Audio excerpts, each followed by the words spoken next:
nosotros. Luis, qué placer. ¿Cómo andás? Buenas tardes. Un placer. ¿Qué estás viendo, Luis? Porque yo decía, el dólar a 4.20, la idea de una crisis política / cambiaria, deposita en el imaginario colectivo la idea de inestabilidad y eso hace repensar y reconfigurar el mapa político y las coaliciones. ¿Hay un poco de eso tanto en oficialismo como en oposición inclusive a propósito de esto? Sí, a ver, me parece que si querés el episodio electoral que mejor resume esta situación que vos planteás es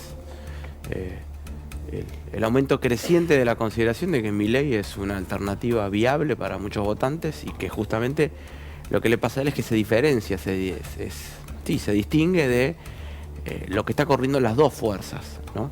Y me parece interesante porque en realidad es una reacción contra todos, ¿no? Porque creo que los últimos meses del año pasado la lectura que hacía Juntos por el Cambio es que, bueno, es un gobierno agotado y por lo tanto es el momento nuestro, ¿no? Y eso activó un montón de conflictos, en realidad los hizo públicos, ¿no? No es que inauguró los conflictos en Juntos por el Cambio.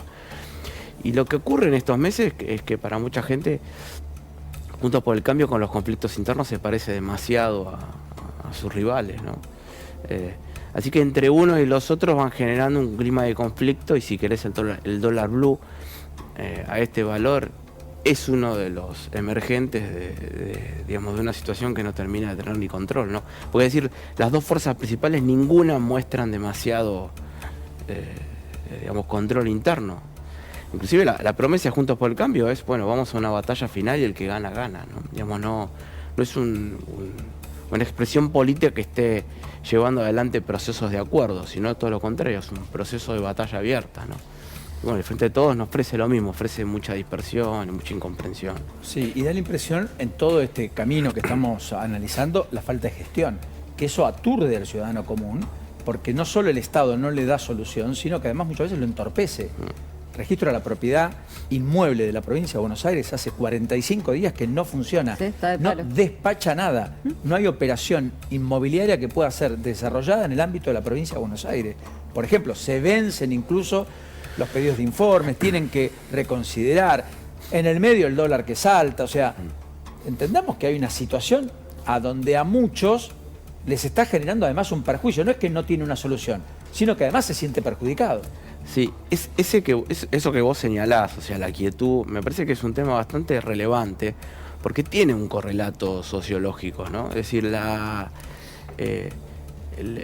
digamos, la política es un espacio donde además que haya batalla electoral, las fuerzas tienen que negociar si sacan un acuerdo. Por ejemplo, si querés el corolario de lo que vos estás mencionando, tiene que ver con lo que le está costando al Congreso tratar leyes o funcionar. Es decir, el sistema político, en vez de que sus fuerzas negocien, ¿no? Por ejemplo, no sé, la ley alcohol cero, ¿no? Entonces, bueno, pueden hacer un acuerdo con las provincias y dice, bueno, mira, no hagamos 0, hagamos 0,5 y lo podemos nacionalizar. Ese sería un proceso de acuerdo, digamos, donde hay presencia de conflicto, pero hay un espacio para un momento cognitivo donde, bueno, evaluarán algunas cuestiones. Por ejemplo, ¿sobre qué se basa la discusión del alcohol cero? No sé cuál es la diferencia entre 0 y 0,5. ¿Hay evidencia? ¿Hay alguna cuestión presupuestaria vinculado al control? Hay un gesto ¿no? a las víctimas de accidentes de tránsito. Exacto, que vienen pidiendo la alcoholemia cero. Luego, hay algunos técnicos que te dicen, mira, es imposible que 0 sea 0, porque a veces porque te pueden comer alguna cuestión. Bueno, te puede calibrar diferente. Otros dicen, mira, en el mundo los que tienen baja tasa de accidentología tienen 0,5 a 0,8 y eso no modificó la conducta de... Porque hay un fuero personal en el cual vos tomás decisiones en base a la conducta. Porque parece que la ley te está diciendo, mira, si manejás no podés tomar alcohol, no sos responsable para determinar si vas a poder tomar una copa o no, pero después te lanza a la calle y sos responsable de un montón de otras cosas. No, claro. Te considera consciente para un montón de otras cosas e inconsciente para otras. ¿Me explico lo que digo? No, justamente vos acabás de traer ejemplos de casos de otros países, discusiones técnicas, ¿no? ¿No daría la sensación que eso puede transcurrir en la política como un espacio de diálogo entre ellos, ¿no? Lo que hay es, sobre todo, hay conflictos, ¿no? Y cuando vos entrás operativamente, podríamos decirlo, ¿no? O sea, la sociología podría describir al conflicto como una especie de sistema en el cual sus partes dedican todo su tiempo a sostener, toda su energía basado en sostener el conflicto. Y el conflicto lo que hace es anula la operación básica de la política, ¿no? Entonces, no es de extrañar que si querés el equivalente funcional de que los trámites no salgan es que tampoco el Congreso funciona. Y te diría que lo que está arriba de todo eso es un presidente que ha hecho un culto a su gestión basado en no decidir un montón de cuestiones, ¿no? Entonces, bueno, te diría que hay un correlato operativo sociológico que se puede describir, es que cuando el conflicto empieza a funcionar y se sostiene sobre el tiempo, lo que hace es anula el diálogo y lo que produce es la quietud. Así que todo el sistema político argentino hoy, bueno, y Milei yo creo que un poco ofrece, aunque sea abruptamente, en su discurso es la idea que va a poder hacer cosas, ¿no? Aunque sea abruptamente. Acaba de ratificar, perdón, Lourdes, acaba de ratificar Milei en el foro Yao Yao, en una ciudad, la de Bariloche, que está con ráfagas de 70, 80 kilómetros de viento a esta hora. Han suspendido las visitas guiadas, las excursiones, han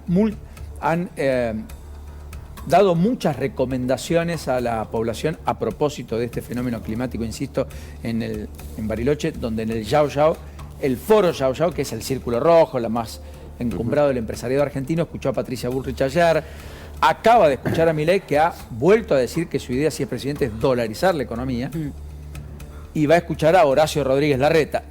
Esto hay un misterio si alguien del oficialismo va o no. Alberto Fernández está invitado para el cierre, mañana. ¿Irá? Por ahora es un enigma. En agenda no está, tampoco lo descartan en la Rosada. Por lo tanto, es una decisión personalísima que aparentemente va a tomar Alberto Fernández esta tarde-noche. Cuán relevante es, tampoco lo sé. El año pasado ahí había ido Martín Guzmán. Sí. Abril, 2022. Bueno, dicho esto, digo, hoy en la Comisión de Juicio Político de la Cámara de Diputados se están discutiendo el juicio político a los integrantes de la Corte. Sí, el tema de la obra social del Poder Judicial también. Y la obra social del Poder Judicial. Y es más, van a debatir sobre el lavado de activos, a ver si pueden llegar a algún acuerdo para ver si pueden sesionar mañana, veremos. En Buenos Aires, mientras tanto, en la provincia, en la legislatura, hay un proyecto que se discute del gobierno de Kicillof para regular las apps de los delivery. Sí. Que todo un tema. Ha llevado a que las empresas que hacen delivery digan, miren, si nos regulan, nosotros no vamos. Para sindicalizar a sus trabajadores. Claro, por eso digo, para crear un sindicato. Efectivamente. Más que para sindicalizarlos. Crear un sindicato que tenga eventualmente aportes obligatorios de parte de los empleadores, con el pago de salario de los trabajadores, que no se sienten de todas maneras trabajadores en muchos casos, porque ellos prestan un servicio. Exacto. Trabajan el tiempo que ellos reclaman, demandan, quieren, necesitan, precisan. No estoy discutiendo las reglas, pero en una discusión en la legislatura de la provincia de Buenos Aires, hoy... Diga algo que... En todas. Es más, hay mucha preocupación en la oposición por cómo salió del Senado. Porque si la Cámara de Diputados de la provincia de Buenos Aires termina aprobando este proyecto, es ley.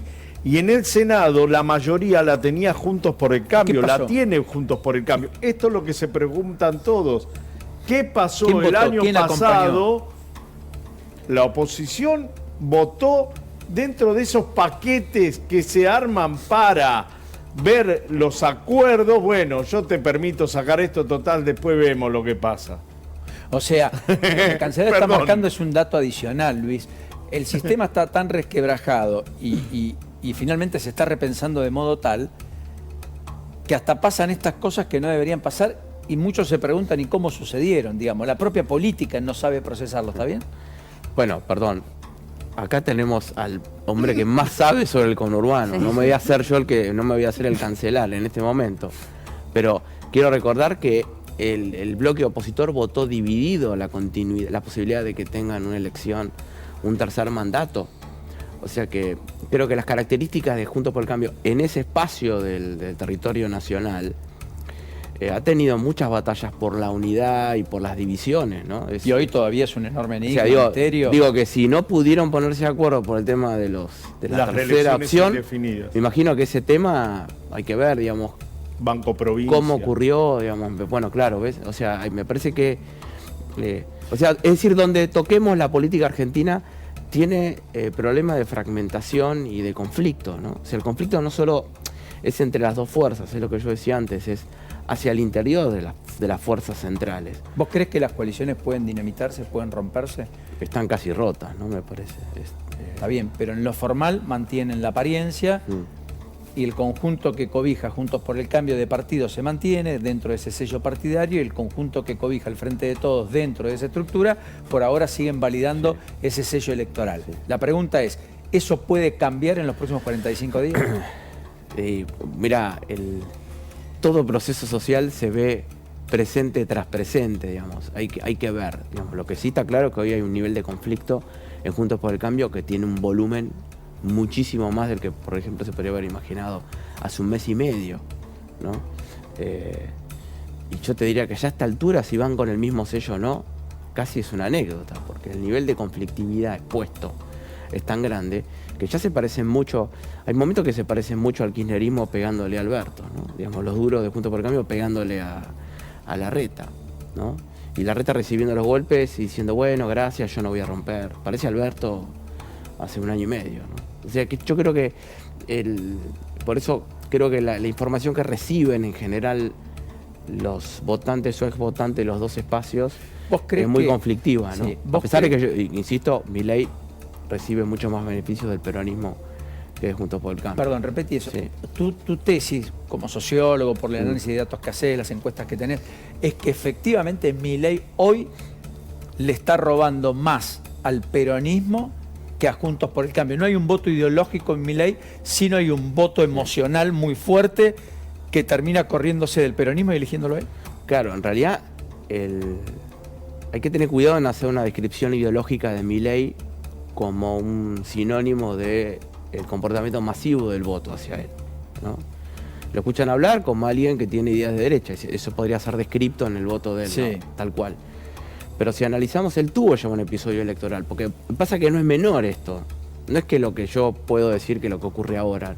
Lo que ocurre ahora con el voto no estoy tan seguro que se pueda ver, digo porque las herramientas de estimación tienen mucha complejidad, pero si analizamos el voto del 2021 en él, digamos en la ciudad de Buenos Aires, urna contra urna y comportamiento dentro de la misma urna de él versus el peronismo en general, el peronismo se ve mucho más afectado a medida que él aumenta más que Juntos por el Cambio. Estoy hablando concretamente Comuna 8, por ejemplo, la ciudad de Buenos Aires, que son lugares peronistas.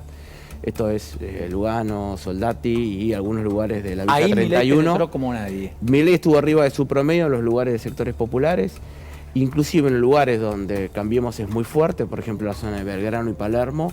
En esos lugares Milei, voy a decir un término técnico que no viene al caso de la televisión, pero correlaciona negativamente o tiene una influencia negativa sobre el peronismo. Esto ya ocurrió, entonces no es un fenómeno de los últimos meses. O sea, vos cuando analizás la elección 2021 la traspolás, decís, mira, ya Milei comió acá. Sí, sí, se quedó con parte del voto del peronismo.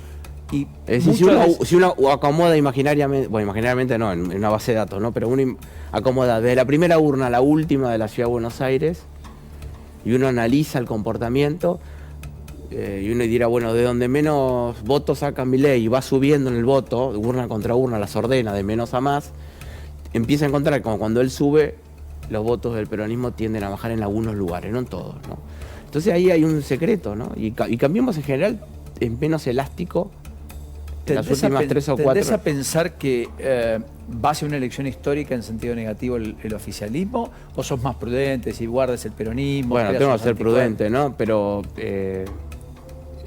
o sea, la aparición de un tercer candidato en Occidente, no solamente en Argentina, está siempre asociado a muchos enojos con las fuerzas tradicionales, ¿no? Porque en Alemania cuando el Partido Verde crece es porque están enojados con la socialdemocracia o con la democracia cristiana, ¿no? Es decir, cuando los terceros partidos son hijos de la bronca, no de una reacción ideológica. España también, ¿no? Entonces me parece que si bien Milei dice cosas y se puede hacer una descripción ideológica de él, vale la pena la pregunta si él no está creciendo a costa bueno, de las dos fuerzas en todo caso, ¿no? Pero también del peronismo. Es interesante siempre escuchar a Luis por su mirada sociológica, etcétera, pero además por la capacidad de análisis de temas muy complejos que a veces se hacen de manera muy lineal y no explican el conjunto o el todo de lo que se está observando y viendo. Alejandro, la consulta antes de la despedida sería, ¿vos crees en un proyecto Kicillof presidente? ¿Vos crees que Cristina Fernández de Kirchner podría eventualmente dar vuelta a la decisión y decir yo voy a ser candidata? ¿Que hay futuro político o que esa decisión ya está total y absolutamente tomada? Todos estamos esperando la jugada final de Cristina. Todavía ella no tomó la última determinación. La que siempre tomó en 2011, en 2015, en 2007. Entonces, inclusive. y en soledad. Recordemos que citó a todos a Olivos para decir quién era su candidato a vicepresidente. Fueron Amado todos contentos, Sí. casi con traje puesto, y dicen, es Amado Udú. Sí, me acuerdo. Y así sucesivamente. Con lo cual, como Alberto bien me lo por refleja... las redes. Perdón, Lourdes. Alberto, claro. Como bien me lo refleja alguien que la conoce muy bien, yo todavía no puedo tomar una decisión porque me falta saber cuál es la última jugada de Cristina. Si estamos evaluando Massa gobernador, Massa presidente con lista única, Paso dentro del Frente de Todos, Kicillof gobernador, Kicillof presidente, Guado de Pedro contra Daniel Scioli y todas estas cosas, porque todavía falta que la decisora de ese espacio Tome la tome la decisión. última decisión. Nada mejor, nunca mejor hecho que la decisora tome la última decisión. Luis, por último, ya acaba de llegar Waldo Wolf, en un ratito converso con él.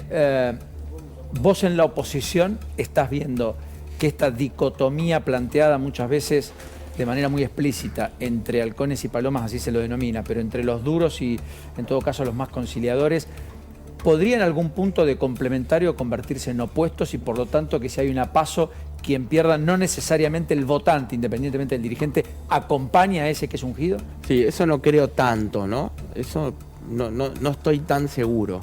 La pregunta central de Juntos por el Cambio es si logra traspasar nacionalmente lo que viene sacando sistemáticamente en los últimos años. Pero Esto su es voto, insisto sobre esto, 41 puntos. y por ejemplo la provincia de Buenos Aires puede ser de 37, 40 o a la sumo 41 puntos. Y sistemáticamente, o sea, para que se entienda, Juntos por el Cambio tiene, donde lo mires, una relación muy directa con a mayor nivel socioeconómico o mayor cantidad de votos, una distribución espacial de su voto, o sea, uno lo puede mirar en los mapas, siempre en los mismos lugares, y tiene una elasticidad de voto en los niveles donde el peronismo tiende a ser fuerte, que cuando mejor le va, no sé, por ejemplo, La Matanza puede estar en 35 puntos. No logra, que es como medio su máximo, ¿no? Y la pregunta es si logra generar un mix que le permita estar por encima de eso, ¿no? Pero yo creo que el que termina votando alguna de esas opciones probablemente siga. Pero el tema es, ¿qué pasa Bien. con el resto, ¿no? ¿Qué pasa con los que van a votar a Milei y los que van a seguir votando al Frente de Todos? Y sobre todo, ¿qué pasa con los que votan al Frente de Todos si es que se da una situación de voto muy compleja en la cual el Frente de Todos sale tercero? Y yo creo que ahí puede llegar a pesar bastante la bronca del Frente de Todos conjunto por el cambio. Pero bueno, eso es una hipótesis. O sea, no ven a Milei como su adversario, sino juntos. El gran adversario de ellos es Juntos por el Cambio. Así como el gran adversario de Juntos por el Cambio es el Frente de Todos. Tan adversarios son entre ellos que no pudieron verlo a Milei subir. Ninguno. Estaban dedicándose a la pelea entre ellos. Gracias, Luis. Mejor cierre imposible. No sigo.